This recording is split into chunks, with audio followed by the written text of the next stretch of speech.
Arthur Blank didn't just hire a coach. He made a statement. Bringing in Kevin Stefanski wasn't about track records or upside. It was about control. Blank personally courted Stefanski over Steak and wouldn't let him leave without a signed deal.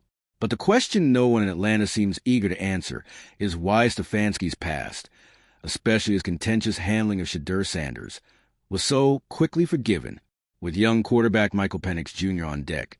If you're into the real story and all the messy twists they don't show on highlight reels, go ahead and subscribe. And if you're sticking around to see how this Browns QB chaos plays out, you should definitely be subscribed. This move could either pay off big or expose a league-wide blind spot in how quarterback potential is evaluated and supported. For Cleveland, this abrupt transition could be a turning point, but only if they treat it as more than a cleanup job. With Stefanski, Rees, and Schwartz possibly gone, the Browns have a rare opportunity to reset the organizational vision. Instead of a recycled hierarchy, they need a staff that understands Sanders' strengths, his improvisational instincts, mobility, and deep ball command, and builds from there. The NFL can't hide from this one, not when the optics are this bad. Kevin Stefanski gets fired after a 31-41 run in Cleveland, complete with some of the worst offensive line play in the league, a stubbornly outdated playbook, and a long list of decisions that visibly undermine his own rookie quarterback. And what happens next? He becomes the hottest coach on the market.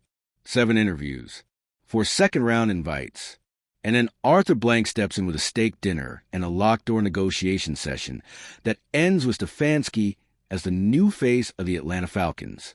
It's not just a coaching hire. It's a flex. It's a statement that Stefanski is worth protecting, that everything that happened in Cleveland wasn't his fault, that it was the roster or the front office or the process, but definitely not him. Except, what about SHEDEUR Sanders? Because buried under all this franchise reshuffling is a quarterback who was never given a fair chance. And we're not talking about someone who flamed out after years of underperformance. We're talking about a rookie who was boxed out before he even stepped onto the field. The allegations laid out are hard to ignore.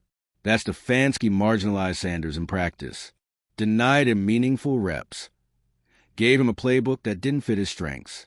And when Sanders finally did see the field, he was stuck behind a collapsing offensive line and tossed into wildcat formations when the team got near the goal line, as if his presence at quarterback was a liability, not an asset. And still, somehow, this is a guy multiple teams were fighting over? The math doesn't add up. Unless you start considering that this goes beyond XS and OS. Because what Stefanski's ascension reflects, at least according to the critics, is a deeper, more uncomfortable trend in the league.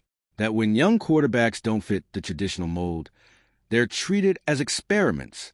When they struggle, it's confirmation bias. When they succeed, it's a surprise. And when they're undermined, the system gets the benefit of the doubt, not them. SHEDEUR Sanders is a high pedigree, dual-threat quarterback with proven clutch instincts and NFL DNA. He wasn't some unprepared fifth-round project. He was a guy who, even under duress, put together late-game drives that showed exactly why he was drafted in the first place, like that 64-yard, 10-play series against Joe Burrow. Composure, accuracy, control, none of that happened in garbage time. That was pressure football. And yet, the Browns didn't build around it. They buried it. Now Stefanski is headed to Atlanta, reportedly with plans to bring both Tommy Rees and Jim Schwartz with him. The same offensive coordinator who never got the offense off the ground. The same defensive coordinator who became a crutch for the team's inability to fix its offensive identity. In Cleveland, that trio ran the show and ran SHEDEUR's rookie season into the ground. The line allowed pressure on nearly half his dropbacks. That's not a personnel problem. That's a system problem. And instead of shifting schemes to protect him or designing plays that leaned into his strengths, mobility, improvisation, fast reads, he was forced into a structure that never fit. If Stefanski had faced any accountability for that, maybe this story would feel different. But instead, he gets rewarded. And not just with a job. He gets the kind of institutional investment most coaches never see after getting fired. A full-court press from ownership, the ability to bring his staff, a new quarterback, a better roster, and a fresh narrative. Meanwhile, the Browns are stuck trying to explain what just happened and what happens next. Their coaching search is the definition of chaos. 9 candidates, spanning every ideology in the book. Old school names like Todd Monken, modern schemers like Mike McDaniel, and mobile QB specialists like Grant Udinski and Nate Schillis. And when your candidate pool is that diverse, it usually means one thing. You don't know what direction you're going in. And that's a real problem if your most valuable developmental piece is a quarterback like Sanders, who needs clarity, not more ambiguity. The fear now is that Cleveland might opt for a bridge hire, a stabilizer, someone who keeps the team afloat but doesn't commit to Sanders as a centerpiece. That would be a disaster, because quarterbacks like SHEDEUR don't need time. They need systems that believe in them. Delay isn't development. It's damage. That's why Stefanski's exit, despite how enraging it is to see him fail upward, might actually be the break Cleveland needed. It clears out the coaching culture that never believed in Sanders. It removes the gatekeepers. And it opens the door for a full reset if ownership has the vision to follow through. Because this isn't just about the coach. It's about the structure. Stefanski, Rees, and Schwartz created a closed-loop environment that reinforced failure. The offense didn't evolve. The defense carried too much weight. And no one was willing to shift direction, even when a young quarterback showed flashes that deserved a second look. If that staff reunites in Atlanta, they'll have a chance to rebrand themselves with a new quarterback, a cleaner slate, and likely better protection. And if they succeed, the narrative gets rewritten. See? Stefanski just needed the right roster. That's the risk. That Sanders becomes a footnote. That the same institutional systems that box him out will now use his failure as justification for why they were right all along. But that doesn't have to be how the story ends. Cleveland's current chaos might look like dysfunction, but it's also an opportunity. The staff is gone. The power structure has collapsed. And that means, for the first time, they can build around SHEDEUR without legacy baggage holding them back. Analysts have pointed to pairings like Jim Schwartz, with his proven ability to maximize individual talent, working alongside a modern, innovative offensive coordinator, someone who gets what it takes to make a dual-threat quarterback thrive. It's not about raw athleticism. It's about structure, clarity, vision. That's what Sanders has been missing. His ceiling has never been the question. The problem is, he hasn't had a staff that was willing to see it, let alone design for it. Now they can, whether it is Schillis or a pitcher or someone else entirely. The next hire needs to do one thing above all. Put SHEDEUR Sanders at the center of the system, not on the outside of it. Build for his strengths. Respect his processing speed. Leverage his improvisation. And stop trying to flatten him into a quarterback he's not. Because this league has seen too many quarterbacks like Sanders fall through the cracks, not for lack of talent, but for lack of vision from the people tasked with developing them. This is Cleveland's shot to break the cycle. So what do you think? Is Stefanski's fast track back to power just another case of the NFL protecting its own? Can the Browns actually reset and put Sanders in a position to succeed? Or are we about to watch the league rewrite history again, at the cost of another wasted quarterback? Drop your thoughts in the comments. Like the video if you're fed up with the rinse-repeat politics of the coaching carousel. And subscribe if you want to follow every twist in the story no one else wants to talk about. Because in this league, nothing is ever just football. Let's not pretend this story is finished. It's not even close. What we're watching right now isn't a coaching transition. It's a philosophical reckoning. A slow-motion explosion that reveals how deeply embedded the NFL's patterns really are. Kevin Stefanski didn't just fail to develop SHEDEUR Sanders. He presided over a system that was fundamentally incompatible with him. He ran 6 seasons of mediocre football in Cleveland, capped by a year in which a promising, high-upside quarterback was treated as an afterthought. And yet, the league turned around and crowned Stefanski as the most coveted name of the coaching carousel. Think about that. This wasn't some quiet, low-pressure hiring. Stefanski was wanted. 7 teams interviewed him, brought him back for second looks. And Arthur Blank, one of the more respected owners in the league, reportedly refused to let him leave the Falcons facility until a deal was done. That's not just belief. That's blind faith. And it raises a serious question. What exactly is being rewarded here? It's certainly not quarterback development. Under Stefanski, Sanders was effectively frozen out. Reports say he was denied meaningful practice reps. Game plans weren't built for him. Red zone packages literally took the ball out of his hands in favor of wildcat plays that signaled one thing loud and clear: we don't trust our quarterback. And yet, when it all fell apart, Stefanski walked away clean. Not only clean, elevated. A fresh opportunity, a better roster, a shiny new QB prospect in Michael Penix Jr., and zero institutional accountability for what happened in Cleveland. Now ask yourself this. If the situation were reversed, if SHEDEUR Sanders had flopped it hard under a supportive coaching staff, would he have been given the same benefit of the doubt? You already know the answer. This is where the NFL's meritocracy myth gets real fuzzy. Because when a coach like Stefanski can walk out of a system that actively held back its own young quarterback and into a franchise that rolls out the red carpet, it tells you the process is broken. Or worse, it's working exactly as intended. This isn't about one coach. It's about who gets protected when things go wrong. And it's why so many are calling this out for what it looks like sabotage dressed up as strategy. A deliberate sidelining of a non-traditional quarterback under the guise of process, development, and waiting his turn. All while coaches who fail to build anything resembling a functional offense were quietly planning their next gig. Because it's not just Stefanski. Reports suggest he's bringing his crew with him. Tommy Rees and Jim Schwartz, both part of the same internal structure that failed to deliver on Sanders' potential. That trio, Rees on offense, Schwartz on defense, Stefanski overseeing it all, built what can only be described as a closed-loop environment, one where the offense stayed predictable.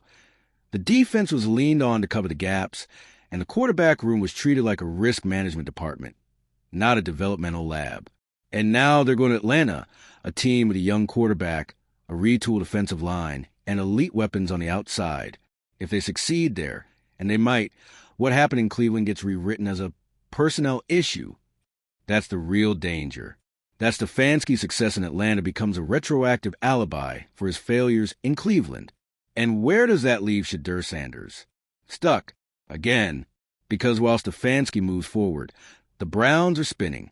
Their coaching search has ballooned into a 9-name whirlwind, ranging from veteran play callers to modern innovators to developmental wild cards. It's less about strategy and more about vibes. Which direction are they going? What kind of team are they trying to be? No one seems to know. And for Sanders, that's terrifying. Because quarterbacks don't thrive in ambiguity. They thrive when the vision is clear. When the coach is walking with a blueprint that says, we're going to build this offense around you, your strengths, and the modern game. That's not what he had. And if Cleveland gets this wrong again, it's not what he'll have going forward. But here's the twist. As grim as it looks, Stefanski's departure might be the best thing to happen to Sanders. Why? Because it clears the board. It removes the entrenched hierarchy that never believed in him. It breaks up the culture that ran the same stale playbook week after week. And it forces Cleveland to make a decision, not about damage control, but about identity. Are they going to keep chasing familiarity? Or are they going to build something new? The pieces are there. Analysts have pointed out that if Cleveland pairs a defensive mind like Jim Schwartz, who has a documented ability to maximize talent, with a young offensive coordinator who understands mobile QBs, they might actually be able to build a system that puts Sanders in position to thrive. We're talking guys like Dan Pitcher, Nate Schilhis, Grant Udinski, coaches who don't just inherit quarterbacks, they elevate them. Coaches who don't need to retrofit their system to fit the player, because the system starts with the player. That's the difference between accommodation and investment. One is tolerating a quarterback skill set. The other is believing in it so much that you make it the foundation. That's what Sanders needs. Not another year on the bench. Not another interim coach with no long-term vision. Not another playbook designed for someone else. And Cleveland has a choice. Right now, they can double down on safety, bring in a name who won't rock the boat, who'll manage the locker room, keep things stable.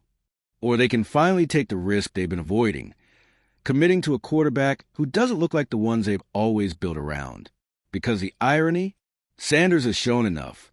That drive against Burrow? That wasn't just a flash. It was proof. Proof that under pressure in a real game, he could execute, that he could lead, that he could deliver, even after a year of being boxed out. What would he look like in a system designed for him? What would happen if a coaching staff didn't see his play style as a liability, but as an opportunity? That's the question Cleveland has to answer, and fast. Because while the Browns are weighing options, Stefanski's story is being rewritten in real time. If he wins in Atlanta, if Penix develops, if the offense clicks, then everything that happened in Cleveland becomes a footnote. And SHEDEUR Sanders? He becomes a guy who just didn't work out. But that narrative is a choice. And the Browns still have a chance to flip it. They can make Sanders the centerpiece, not the contingency. They can stop chasing legacy hires and start hiring based on who understands today's quarterback landscape. They can pair defense with innovation. And most of all, they can stop pretending development is a passive process. Because it's not. You don't develop a quarterback by waiting. You do it by building with intention, with urgency, and with people who see the player in front of them, not the one they wish he was. This isn't about saving face. It's about salvaging career. The Browns are on the clock. At this point, the league can call it what it wants: due process, organizational alignment, football decisions, but fans aren't buying it. You don't have to be a front office insider to see the double standards playing out. Kevin Stefanski, a coach whose most recent season ended in organizational dysfunction and developmental negligence, walks away as the most sought-after hire of the cycle. Meanwhile, the quarterback he stifled is left hoping his next coach even remembers his name. Let's be clear, this isn't about a bad year. This is about a pattern. 6 years in Cleveland, 1 winning season, an offense that never evolved, and a defense that was asked to do all the heavy lifting. That's the resume. And it ends with Stefanski getting a steak dinner from Arthur Blank and full permission to poach staff from the very system that collapsed under his watch. If that's what gets rewarded, what does failure even mean anymore? And more importantly, what does it say to young quarterbacks like SHEDEUR Sanders? Because what we're seeing right now is what happens when development is used as a shield instead of a process. The Browns didn't build a system to support Sanders. They built a system that quietly boxed him out. Fewer reps in practice. No offensive identity that matched his skill set. Questionable play calling in high-leverage moments. It was deliberate. It was systemic. And now, with Stefanski gone, the last thing Cleveland can afford is to keep pretending it was just bad luck. Let's talk about that infamous 46% pressure rate. Nearly half of SHEDEUR's dropbacks ended with defenders in his face. That number alone should have been enough to warrant a complete overhaul of the offensive game plan. Instead, Stefanski doubled down on pass-heavy sets with little to no protection, failed to adjust protection schemes, and worse, called plays that actively remove his quarterback from the situation entirely. Wildcat at the goal line, that's not creativity. That's cowardice. And now, that same playbook is heading to Atlanta. If that doesn't send chills down the spine of Browns fans, it should. Because while Stefanski is polishing his new Atlanta Falcons desk, the Browns are sifting through a 9-candidate coaching pool, hoping to stumble into someone who can fix what was just left behind. 9 names, 9 philosophies. From Todd Monken to Mike McDaniel, from young analysts like Grant Udinsky to mobile QB innovators like Dan Pitcher and Nate Schillis. If that sounds like throwing darts at a board, that's because it is. There's no philosophical through line here. No sign of a clear identity taking shape. And that's the biggest red flag. Because SHEDEUR Sanders needs clarity right now. He doesn't need another year of figuring things out. He doesn't need a coach who's going to say all the right things at the presser and then disappear into a playbook designed for someone else. What he needs is conviction. And right now, the only conviction we've seen is coming from Atlanta, where Arthur Blank just bet the future of his franchise on a coach who couldn't protect his last quarterback and never adjusted to fit the one he had. Think about what that says, not just to Sanders, but to the entire league. Because SHEDEUR isn't just another quarterback. He's a cultural lightning rod, the son of a Hall of Famer, a leader with poise, command, and rare intangibles. The idea that he was drafted to sit and learn behind the scenes was fine in theory. But in reality, what he walked into wasn't mentorship. It was resistance. Stefanski didn't build for him. He ignored him. And when Sanders still managed to show flashes of promise, like that clutch 64-yard drive against Joe Burrow, the system didn't adapt. The coaching staff didn't pivot. They didn't give him the ball the following week and say, "Let's see what you can do." They shoved him right back into the shadows. That's not a development plan. That's a dead end. So where does Cleveland go from here? There's a real case to be made that this chaos is actually the Browns' best shot at getting it right. Stefanski and his loyalists are gone. The old system is dismantled, and the organization, for once, doesn't have a baked-in excuse to fall back on. No more continuity. No more system familiarity. No more, we just need more time. This is a reset. A full one, if they have the courage to use it. And that starts with asking the question nobody inside the building wanted to face last year. What does it look like to actually build around SHEDEUR Sanders? Not tolerate him, not stash him, not use him as a PR tool or contingency plan. Build around him. That means hiring a head coach who sees quarterback development not as a checkbox, but as a collaborative process. Someone who wants to work with Sanders, not over him. Someone who's not afraid to throw out old frameworks and design a scheme that uses mobility, creativity, and modern offensive pacing. Someone who's not going to bench their quarterback for having a different rhythm. And if the Browns want to go all in, pair that coach with a defensive coordinator who knows how to get the most out of players without dominating the entire identity of the team. That's where a name like Jim Schwartz still carries weight. Because despite his rough head coaching stint in Detroit, he's proven in Cleveland that he can get the best out of his guys. He's the reason Denzel Ward ascended. He's the reason Devin Bush's name came back into the conversation. He doesn't coach around player limitations. He works within them. That's the model Cleveland needs. A head coach offensive coordinator tandem that believes in Sanders as the centerpiece. And a defense that complements the offense instead of dragging along. Because otherwise, the pattern repeats. Stefanski gets a second act with a new quarterback in Atlanta. Penix gets the red carpet. The same system gets to work, unchallenged, in a cleaner environment. And if it works, the narrative flips overnight. Suddenly, it was never about the playbook. It was about Cleveland, about dysfunction, about bad luck. And SHEDEUR, he becomes a forgotten chapter.